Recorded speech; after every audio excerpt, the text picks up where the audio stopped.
உணர்வோடு இருக்கணும். ஆமா, அல்லேலூயா.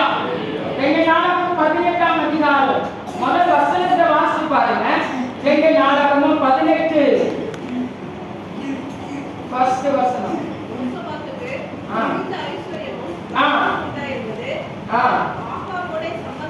அவன் ஆகாபோடு சம்பந்தம் கலந்து போகும்.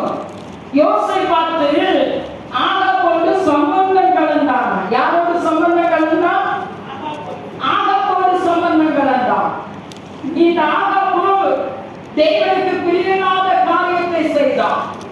அந்த 18 அதிகாரத்தை வாசிப்பாருங்க. சீரியரோடு அவன் யுத்தம் பண்ண போகும்போது ஆவியானவர் சொல்றாரு, மேற்பெண்ணில்லாத மண்டையை பார்க்கிறேன். அப்படின்னா என்ன அர்த்தம்?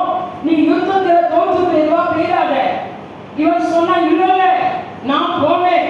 உடனே யோசேபாத்தை பார்த்து சொன்னா, நீ ராஜவஸ்திரம் தரித்துக்கொள், நான் வாரேன். 2 பேரும் யுத்தத்துக்கு போறாங்க.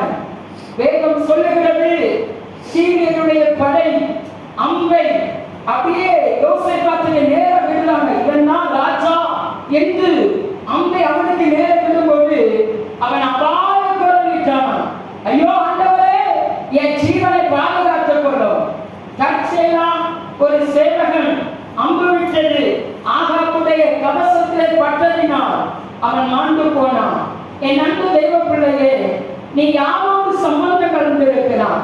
யோசேபாத்து ஆகாபோடு சம்பந்தம் கலந்ததினால அவனுக்கு அபாயம் இருக்கிற நிலைமை வந்துச்சு. இன்னைக்கு நம்ம உலகத்தோடு சம்பந்தம் கலந்து இருக்கிறோம். ஆமென், ஆமென். நீங்க ஆமென் சொல்லுங்க. இன்னைக்கு 12 மணி தான். நீங்க ஆமென் சொல்லுங்கன்னு சொன்னேன், நீங்க சொல்லவே இல்லை.